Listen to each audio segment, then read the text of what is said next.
A man in a $3,000 suit walks into Judge Frank Caprio's courtroom like he owns the building. A six-figure watch glints on his wrist. A designer briefcase hangs from his hand. His posture says he's used to being the most powerful person in every room he enters. His name is Marcus Wellington, CEO of a major tech company based in Providence.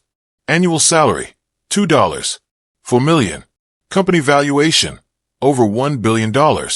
He's here for what he believes is a formality: reckless driving, excessive speed, and failure to obey police commands.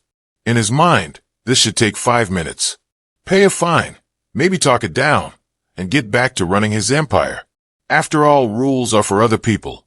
But as Judge Caprio begins reviewing the details, this stops being routine very quickly. A high-speed run through a residential neighborhood. 68 miles per hour in a 25-mile zone. Pedestrians narrowly missed. Aggressive behavior toward police. And then, something happens that freezes the entire courtroom. Marcus Wellington looks directly at Judge Caprio and raises his middle finger, on camera, in open court. In that moment, this is no longer about a traffic violation. This is about a CEO who believes money makes him untouchable, discovering that some authority cannot be bought, some disrespect will not be tolerated, and some consequences are immediate and devastating. Backhand index pointing right, hit subscribe right now, because 97% of viewers aren't subscribed. And this case proves exactly why arrogance has a price. One gesture, 1 second, a multi-million-dollar career on the line. By the end of this video, you'll witness a corporate empire begin to crumble, a board of directors take emergency action, and Judge Frank Caprio deliver one of the harshest rulings of his courtroom career. So here's the question. What happens when someone who's never faced real consequences finally meets accountability? Marcus Wellington is about to find out. Wednesday morning, 9:45 a.m., Providence Municipal Court. The bailiff calls the case. Marcus Wellington, reckless driving, excessive speed, failure to obey police commands.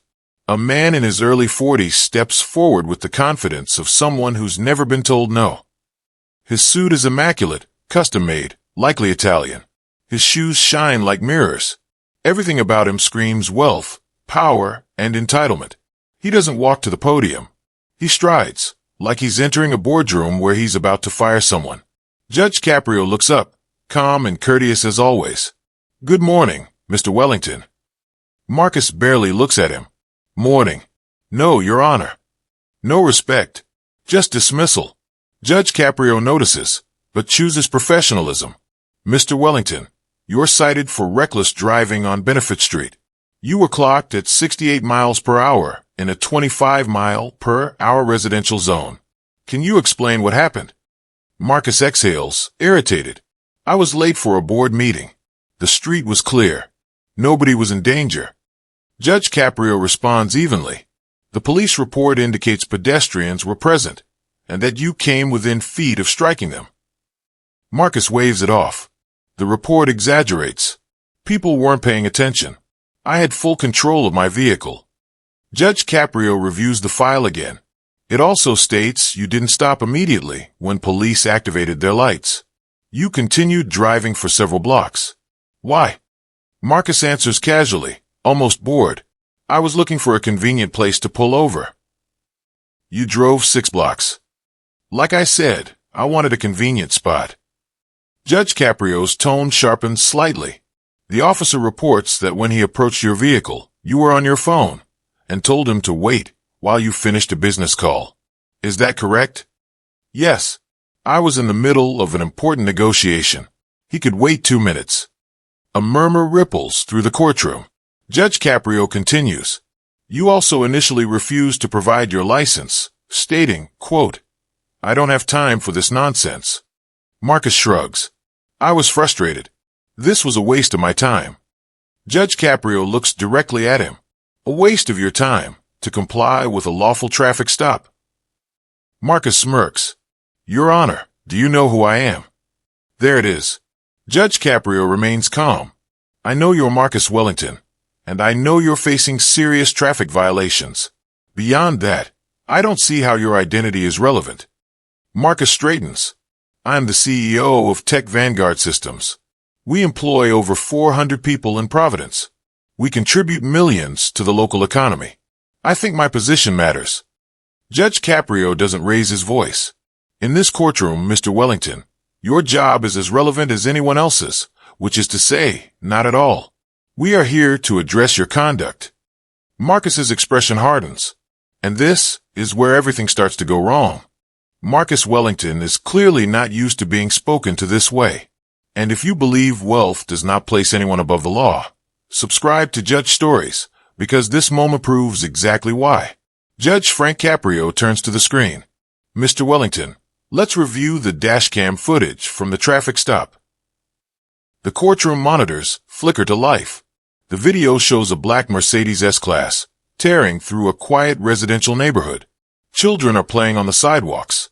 A woman walking her dog jerks backward as the car blasts past her, just feet away. Then the police lights activate. Marcus doesn't slow down. He keeps driving, block after block, 6 full blocks, before finally pulling over directly in front of his own office building. The officer approaches the vehicle. Marcus is still on his phone. The officer waits. Marcus makes a dismissive hand gesture.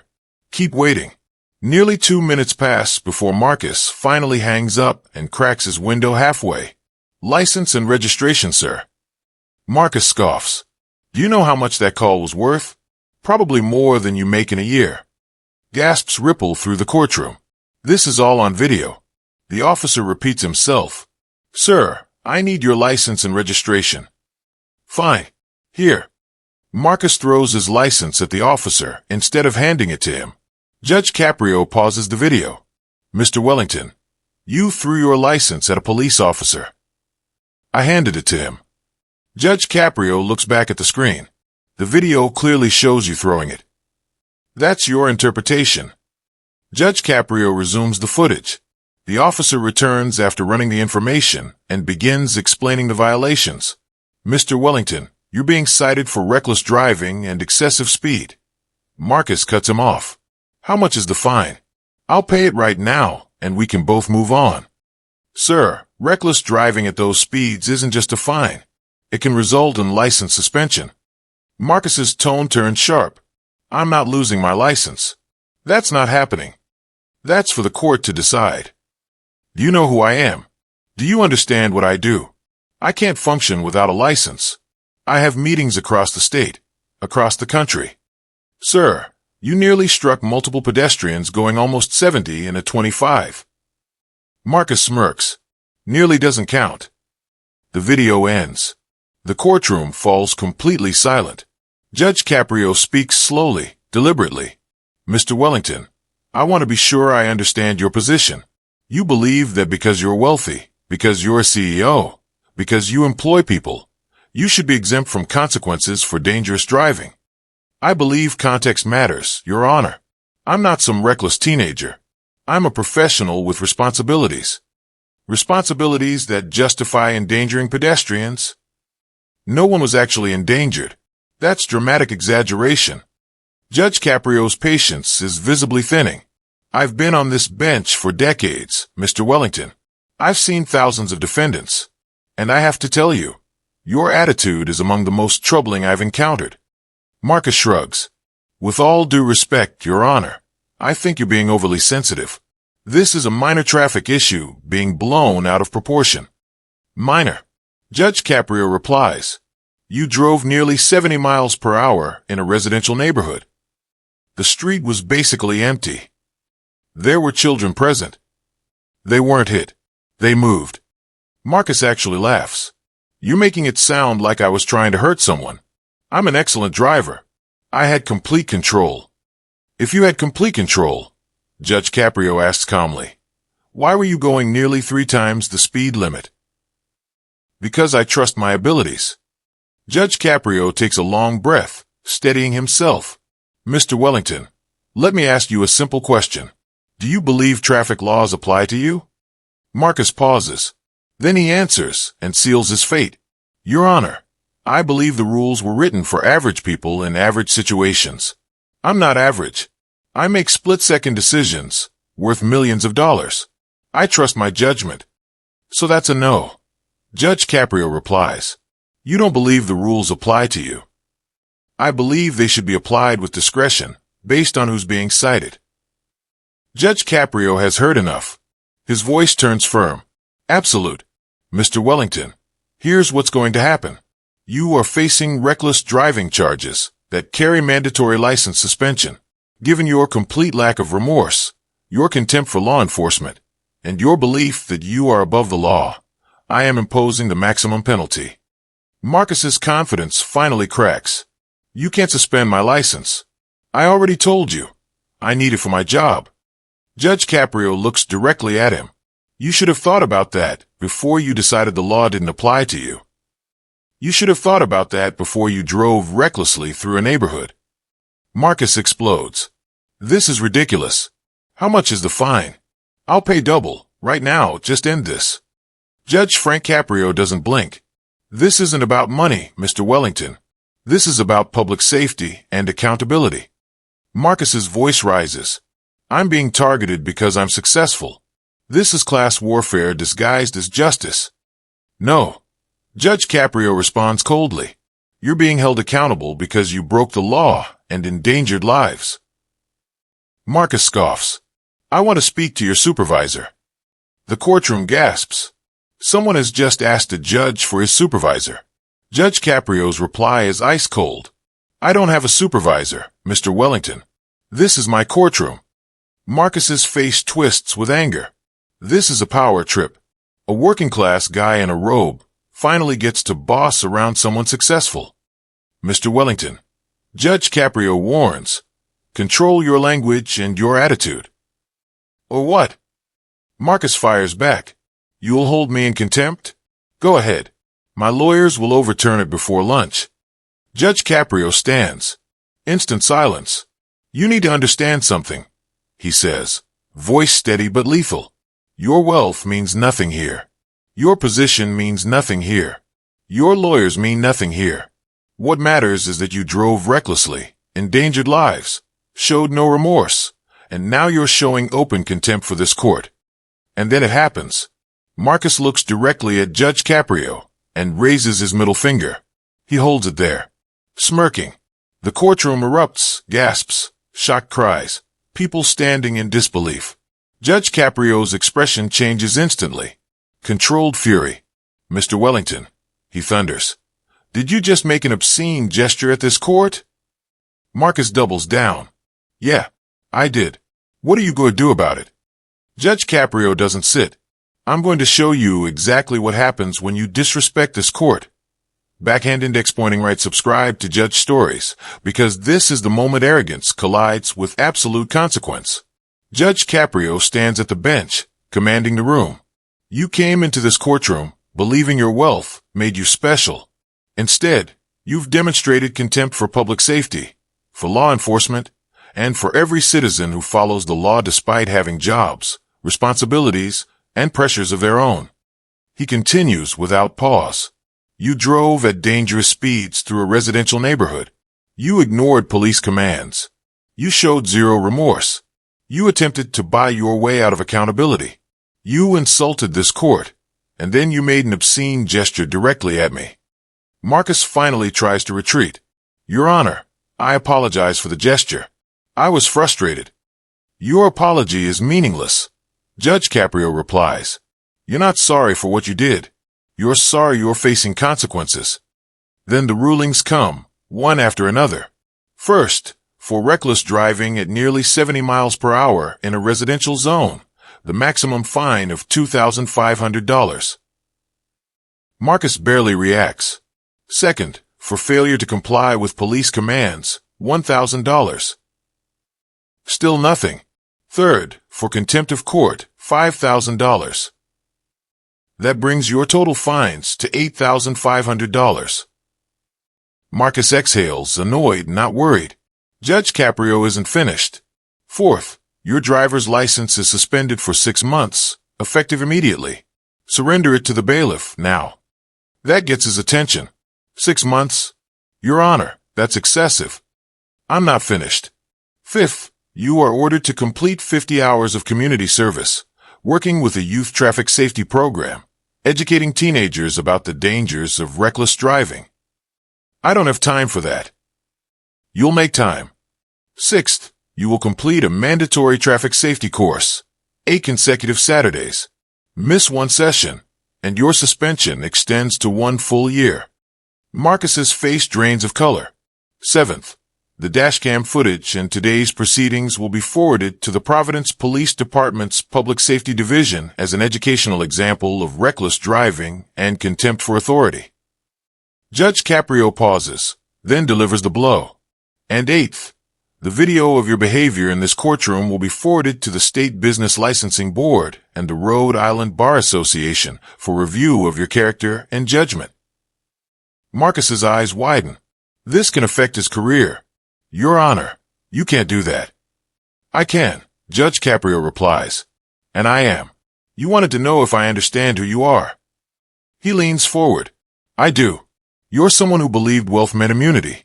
And today, you learned it doesn't. You're someone who endangers others and feels entitled to do so. You're someone who shows contempt for authority the moment that authority holds you accountable. Judge Frank Caprio's voice drops, deadly calm. Mr. Wellington, you told me your position should matter in this courtroom. You were right. It does. And it makes your behavior worse, not better. He leans forward. You're in a position of leadership. You employ people. Those people look to you as an example. And the example you're setting is that rules don't matter if you're rich enough. Marcus tries one final move. Your Honor, I'll appeal this. My lawyers will. You're free to appeal. Judge Caprio cuts in. But the video evidence is clear. Your conduct is documented. Your contempt was witnessed by everyone in this courtroom. No appeals court will overturn what you did today. Marcus turns to leave.